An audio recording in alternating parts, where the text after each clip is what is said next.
Hola, ¿qué tal? Bienvenidos a otro video de Misión Código. El día de hoy vamos a continuar con el capítulo número 2 de lo que son las clases de Python básico, en donde vamos a estar viendo específicamente las listas.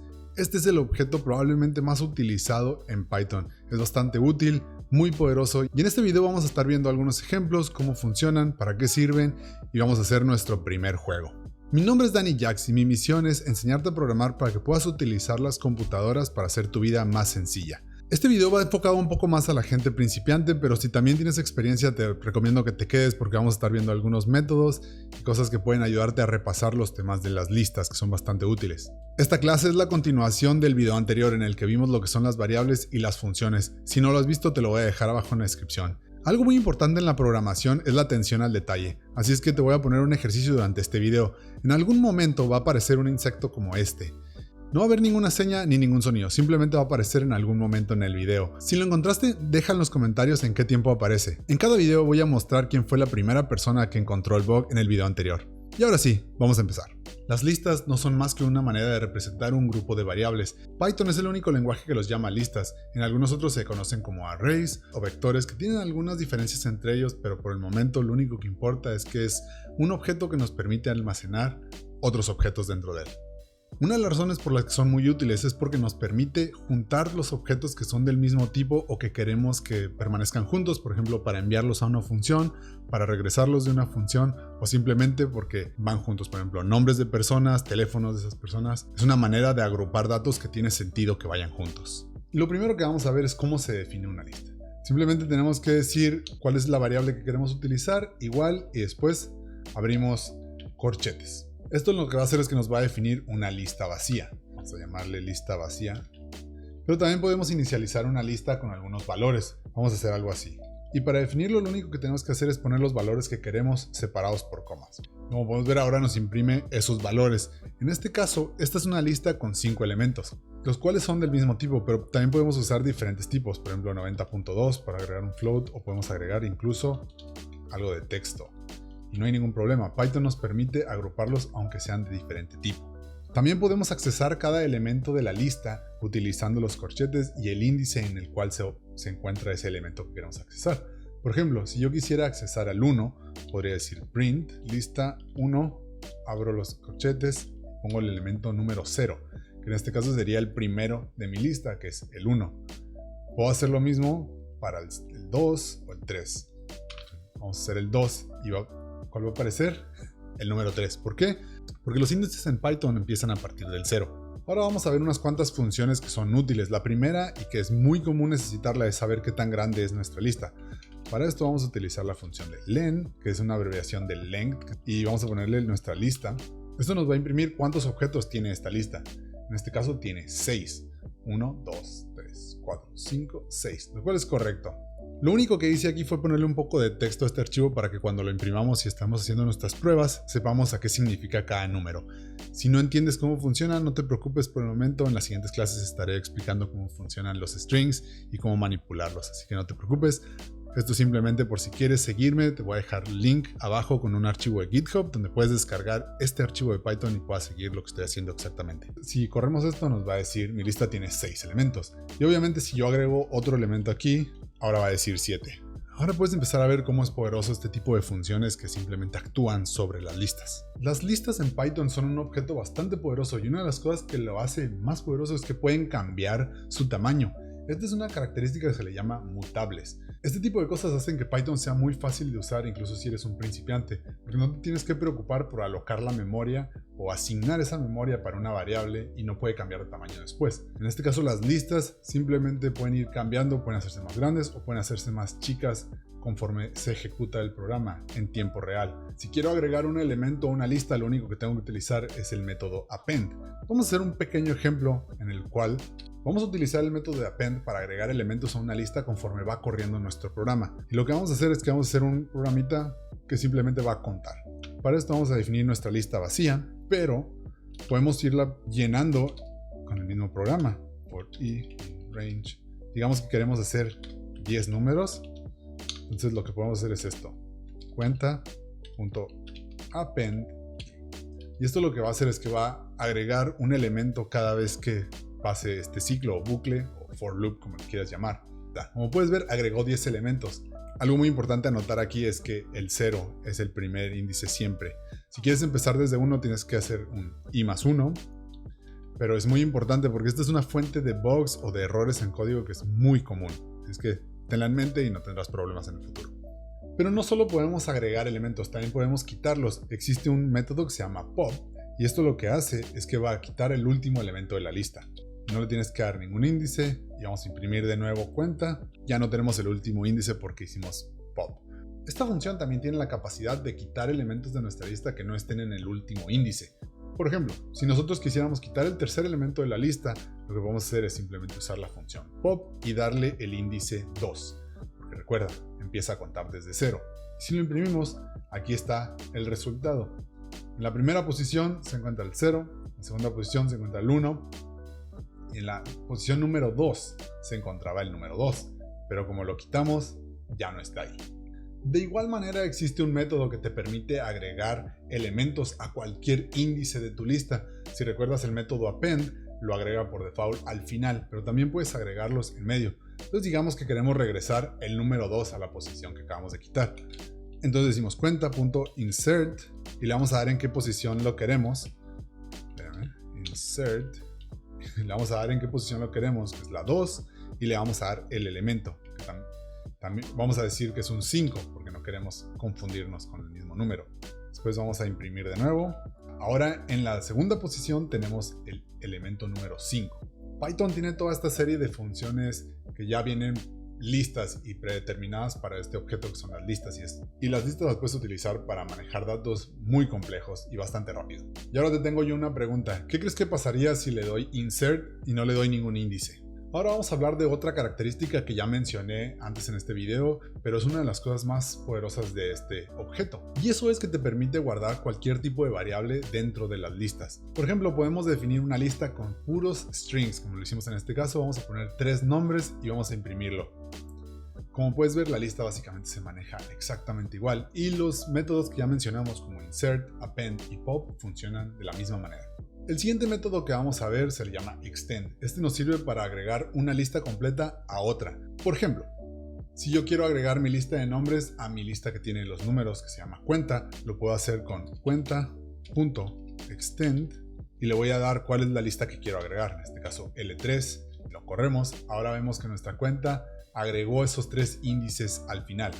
Conforme vas haciendo diferentes proyectos y diferentes programas y quieres solucionar problemas, te das cuenta que una cosa que quieres hacer muy seguido y saber si un elemento específico se encuentra ya en tu lista. Y esto lo puedes hacer muy sencillo en Python, utilizando la función in. Por ejemplo, si yo quisiera saber si un nombre en específico se encuentra en mi lista, puedo hacer lo siguiente. Vilma in L3. Y si lo imprimo, vamos a encontrar el resultado. Es falso, ¿por qué? Porque sabemos que nuestra lista simplemente contiene Pedro, Pablo y Dino. Como Vilma no está, esta pregunta nos regresa falso. ¿Recuerdas que te mencioné que las listas pueden tener cualquier otro objeto? Bueno, ¿y qué pasa si quiero meter otra lista adentro de la lista? Bueno, pues eso es posible, de hecho. Vamos a hacerlo para que veas cómo funcionaría y cómo se ve. Vamos a definir una lista de la misma manera y aquí vamos a poner simplemente algunos valores. De hecho, puedo agregar mi lista de nombres, seguido de un valor, seguido de otra lista, pero definida en el instante. ¿Y qué pasa si imprimo esta lista? En el primer índice se encuentra otra lista, en el segundo índice se encuentra un número vacío y en el tercer índice se encuentra otra lista con 2 valores flotantes. La última cosa que veremos sobre las listas es que pueden almacenar varias veces el mismo objeto. A lo que me refiero con esto es que en mi lista de nombres puedo tener el mismo nombre 2 veces. Vamos a hacerlo para que veas cómo funciona. Si yo agrego Pedro a mi lista y lo imprimo, lo que va a ocurrir ahora es que lo tengo en el índice 1, en el índice 0 y en el índice 3. En la primera y en la última posición se encuentra el mismo nombre. Y eso es totalmente válido. Incluso puedes saber cuántas veces se encuentra un elemento en tu lista utilizando la función de count. Por ejemplo, si hiciera L3.count Pedro, esto me va a regresar cuántas veces se encuentra el elemento, o en este caso el string, Pedro en mi lista L3. Y puedo hacer lo mismo para cualquier otra variable. Por ejemplo, podría utilizar Pedro con mayúscula o podría utilizar la que hicimos antes, Vilma. Está correctamente. Pedro sabemos que se encuentra 2 veces, en el primero y en el último índice. Pedro con mayúscula no se encuentra y Vilma tampoco, como ya lo habíamos visto por la función in. Este tipo de manipulación de datos en algunos lenguajes de programación como lo son C, C++ o incluso Fortran es mucho más difícil de hacer y más laborioso. Esos son dentro de la simplicidad y el poder de Python, que con un par de líneas puedes hacer una manipulación de datos bastante impresionante que te permite solucionar problemas sin tener que tener una maestría en ese lenguaje de programación. Y ahora vamos a poner todo esto en práctica haciendo un pequeño proyecto. En este caso vamos a utilizar un juego que es bastante típico en las ferias en México. El juego se trata de tener 3 vasos y una pelota. La pelota se esconde debajo de uno de los vasos y luego se mueven los vasos en una manera aleatoria o random. Y el punto del juego es adivinar en cuál de los vasos está escondida la pelota. El día de hoy vamos a programar una versión similar a este juego, un poco simplificada, pero a diferencia de los juegos de las ferias, aquí no va a haber ninguna estafa. Como lo vamos a hacer es que vamos a tener 3 opciones que nuestro usuario va a poder elegir. Esto va a representar los vasos. Cada una de estas variables va a tener el valor 0, excepto uno que va a tener el valor X, que va a ser el que, si el usuario lo adivina, va a ganar. Si elige una de las opciones que tiene un 0, mala suerte amigo, perdiste. Cuando estás diseñando o empezando a planear cómo resolver un problema o cómo hacer un programa, un script en este caso, la mejor estrategia es utilizar el divide y conquistarás. Y esto consiste en tomar una tarea grande y dividirla en otras tareas pequeñas o en subtareas. Y en este caso las vamos a programar por separado y probarlas por separado. De esta manera, cuando las juntes todas y sea ese proyecto final, ya vas a haber probado cada una de las secciones y en teoría debe ser mucho más sencillo de hacerlo funcionar y de no tener errores. Entonces lo que vamos a hacer es vamos a dividirlo en 6 pasos. 6 pasos. El paso número 1 es darle like a este video. Si llegaste hasta aquí y sigues viendo es porque espero que hayas encontrado algún tipo de valor y te agradecería mucho si le dejas un like. Muchas gracias. Ahora vamos a pasar al paso número 2. Preparar nuestros datos y variable. Lo siguiente que vamos a hacer es que le vamos a presentar a nuestro usuario las 3 opciones de las cuales puede elegir. El paso número 4 va a ser capturar la elección que hizo nuestro usuario. 5. Vamos a decidir o vamos a hacer nuestra lógica para ver si ganó o perdió. Y paso número 6, vamos a mostrarle los resultados y terminar el juego. Así es que vamos a empezar con cada uno de estos pasos. Lo primero que vamos a hacer es que vamos a preparar las variables que vamos a usar para presentar el juego. Esto lo vamos a hacer, como ya te lo imaginas, con una lista. Entonces lo vamos a llamar opciones y vamos a poner una lista simplemente con 3 ceros. Lo siguiente que vamos a hacer es elegir cuál de los 3 se va a convertir en un 1, que es lo que vamos a hacer para simbolizar que ahí está la pelota. Algo importante para que nuestro juego sea divertido y más que nada válido es que esta elección tiene que ser de manera aleatoria y que sea diferente, porque si siempre pongo la número 1, eventualmente tus usuarios se van a dar cuenta que si siempre escogen el número 1, van a ganar. Lo que vamos a hacer para poder lograr esto es que durante la ejecución del código vamos a escoger una de estas 3 variables de manera aleatoria. Para hacer esto vamos a utilizar el módulo de random y una función que se llama randRange, que lo único que tenemos que hacer es decirle de 0 a cuál número queremos una opción. En este caso queremos de 0 a 3, entonces le vamos a dar el número 0,3 y eso nos va a decir, ok, te voy a dar un número random entre 0 y 3. Este es un buen momento para probar que cada vez que lo corramos sea diferente. Para funciones de prueba, se le llama debugging, vamos a imprimir este número random. Si lo hicimos correctamente, tiene que darnos un valor diferente cada vez que lo corramos. Por ejemplo, ahí nos dio 0, nos dio 1, nos dio 2, nos dio 1, 0, 2, 1, 0. Podemos ver que funciona y nos está dando entre 0 y 3, pero sin incluir el 3. Entonces lo que vamos a hacer ahora es que vamos a cambiar ese elemento por el que va a tener la pelota. Entonces el número del elemento va a ser el número random y vamos a decir que ese es igual a 1. Y lo que esto va a significar es que va a cambiar el elemento en esa posición. Entonces lo que vamos a hacer es que vamos a imprimir nuestra lista y el número random para ver cómo va cambiando y qué es lo que pasa cada vez que lo corremos. En esta ocasión lo corrimos y el número random fue 1, lo que significa que el índice 1 cambió, pues fue correcto. Si lo volvemos a correr, es posible que nos dé el mismo porque solo está escogiendo en esas 3. En este caso fue el mismo. En este caso nos dio el 2 y cambió ese elemento, lo cual es correcto. Entonces ahora ya podemos comentar esto porque no queremos que nuestro usuario vea cuál es la respuesta correcta, ¿verdad? Ahora que ya tenemos esto, podemos empezar a presentar nuestro juego al usuario. Este simplemente es poner texto, así que lo voy a agregar con la magia de la edición en este mismo instante. Algo como esto es lo que le vamos a mostrar a nuestro usuario cuando corra nuestro juego. Y simplemente le estamos mostrando las 3 opciones. Y como la gente no es computadoras, estamos acostumbrados a contar del 1 al 3, así es que le vamos a poner las opciones 1, 2 y 3. Ahora sí, lo que tiene que hacer es adivinar en cuál está la pelota. Ahora vamos a pasar al punto número 3, que significa capturar la elección de nuestro jugador. Como vas a darte cuenta, muchos de los programas requieren algún tipo de input o de entrada, y esto puede ser a través de sonido, imágenes, bases de datos, texto, teclado, mouse, muchas. Pero en este caso lo que vamos a hacer es que vamos a darle la opción y lo va a tener que elegir uno de los números utilizando su teclado. Para este proyecto no me voy a meter en los detalles de revisar si la elección del jugador es una correcta. Por ejemplo, si nos da la opción 5, eso no sería una opción correcta, pero vamos a asumir que nuestro jugador va a seguir las reglas y va a utilizar 1, 2 o 3. Para capturar la entrada del teclado simplemente vamos a utilizar la función input, y esto lo que toma es un mensaje que es lo que le va a imprimir al usuario. En este caso le vamos a decir en cuál crees que está. Para probarlo es que vamos a imprimir cuál fue la elección de nuestro jugador. Si borramos esto y lo corremos, lo que va a pasar es que dice ¿en cuál crees que está? Y como puedes ver, ahora está ahí el prompt que nos está preguntando, está esperando a que yo le dé alguna opción. Entonces yo le pongo 2, me regresa, estamos imprimiendo la elección, entonces por eso aparece ese 2. Si lo vuelvo a correr y yo le doy estas letras, me va a regresar eso. Que está bien, está perfectamente. Lo único que vamos a hacer aquí es que le vamos a poner este carácter, que simplemente va a haber un enter para que se vea un poco más bonito. Y vamos a comentar esto para que no se vea.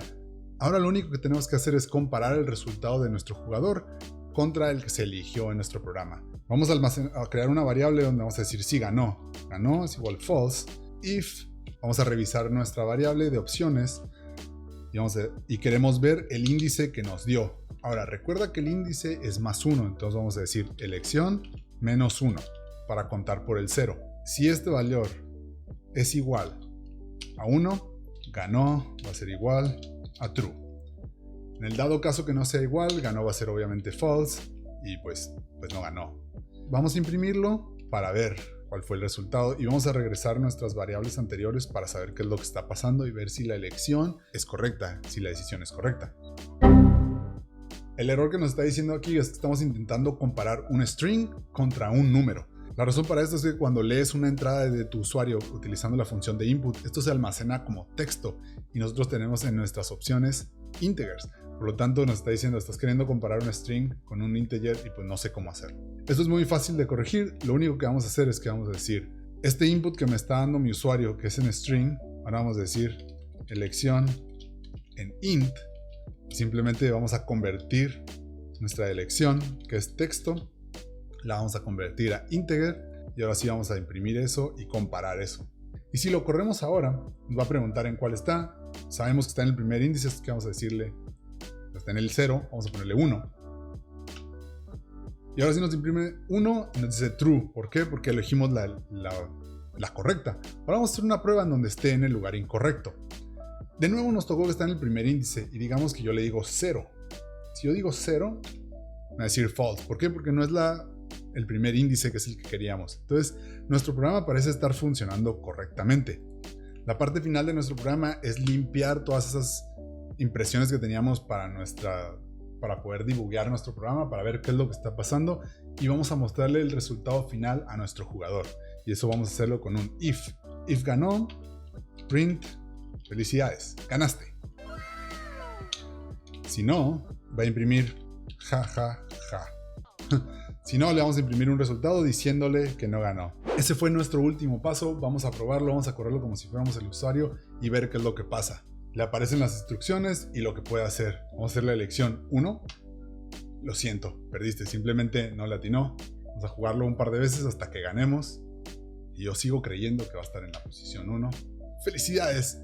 ¡Ganaste! Si has seguido este tutorial conmigo y llegaste hasta este punto y te funcionó tu código, felicidades por haber creado un juego. Y si fue tu primero, muchísimas felicidades. Si te ha gustado este video, si te ha dejado algún valor, déjale un like y considera suscribirte al canal para más proyectos, tips y tutoriales sobre Python y programación en general. Vamos a seguir haciendo proyectos y conforme vayamos avanzando van a subir de complejidad. Espero que te haya gustado, gracias por haber visto el video y nos vemos en la próxima clase.